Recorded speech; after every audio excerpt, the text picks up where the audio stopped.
Good afternoon, everyone. Today, I want to share some tips for good written and verbal communication. So, why do we even need this? Like, how important is communication really? Well, communication is probably the most important skill you will ever need in any career. No matter what career path you take, it's going to be important to be able to communicate effectively. It can literally be the difference between you or somebody else getting the job or promotion that you want. So it's very, very important that we practice having both good verbal and written communication in our lives.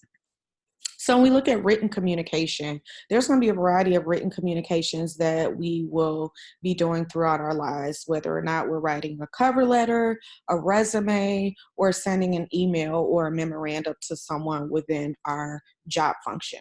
So it's going to be very important that we're first of all able to write concisely and clearly. So when I talk about writing concisely, you want to make sure that you're not rambling on in your communication. You want to get straight to the point.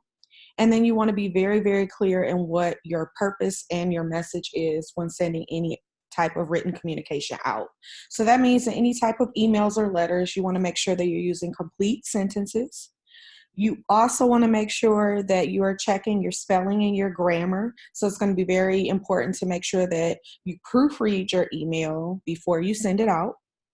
We should not be using any type of texting abbreviations. This is not a text message to your friend or your buddy. This is not when you're writing a message on your social media page. You want to be very professional. And in doing that, you want to make sure that you're not using any type of texting abbreviations.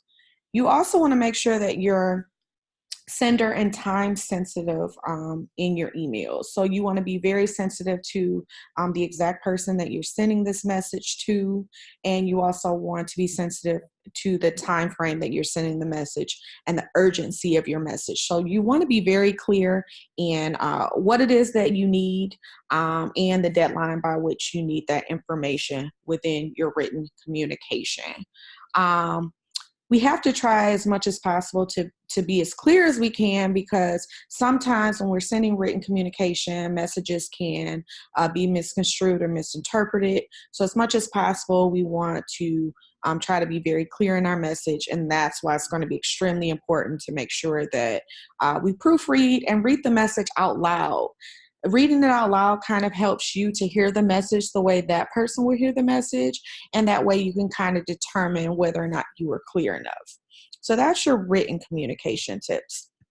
On the other end, verbal skills are just as important as written skills. In many situations, they're going to be even more important than your written skills. But we have to remember that there's two parts to verbal communication. So there's the speaking part. That's the part we automatically think about. But the second part of verbal communication is also listening. It's just as important to be a good listener as it is to be a good speaker. So when you think about verbal communication, you want to make sure that you understand who your audience is, that you truly understand who your audience is. And when you're speaking, you want to try as much to connect to that audience. So when you think about when you're speaking, if you're going to be using any type of acronyms or industry terms, you want to be very aware of who your audience is. For me, as a software developer, if I'm having to speak about some type of software that I've developed or some type of web application that I've developed, I have to be very careful to make sure that the audience that I'm speaking to, if they are not part of the software industry or don't understand IT terms, then I don't want to use too many acronyms where I may lose my audience or confuse them. I want to make sure that I'm using terms that they're going to understand. On the other end, if I'm going into a meeting and I know I'm going to be speaking to the CEO of Microsoft, who may totally understand all of these IT terms and acronyms, then it's going to be perfectly okay to speak in that manner to that particular audience. So you just want to make sure that you truly understand who your audience is and that you try to connect with them as best that you can.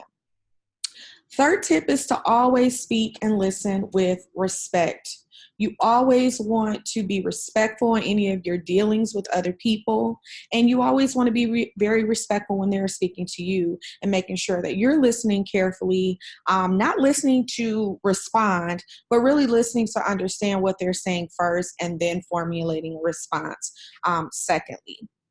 Next tip is that you want to make sure that you give priority to listening, understanding what other people are saying. So when people are speaking to you, you want to make sure that you're giving them direct eye contact and that you are engaged in what they're saying and that you are carefully listening. And part of that active listening process could be once they finish speaking, maybe reiterating what that person just said so that you can ensure yourself as well as the other person that you were listening and that you did get their message clearly. Lastly, you want to make sure that you are responding respectfully to your other person, no matter how that person treats you.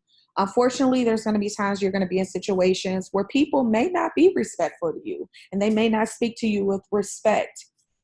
Even though that may happen, it's important for you to continue to give them the respect that you desire, regardless of how they are acting, especially if you're in a professional setting. If you're in a professional setting where you're representing your employer, you're representing yourself, you want to make sure that you stay professional and you stay respectful in all of your dealings. Just having that type of manner and tone is going to take you a very, very long way, both professionally and personally. So that's my tips for today. I gave you some tips that I hope you can use in both your written and your verbal communication. Feel free to contact me at any time if you have any other questions, and have a good day. Bye-bye.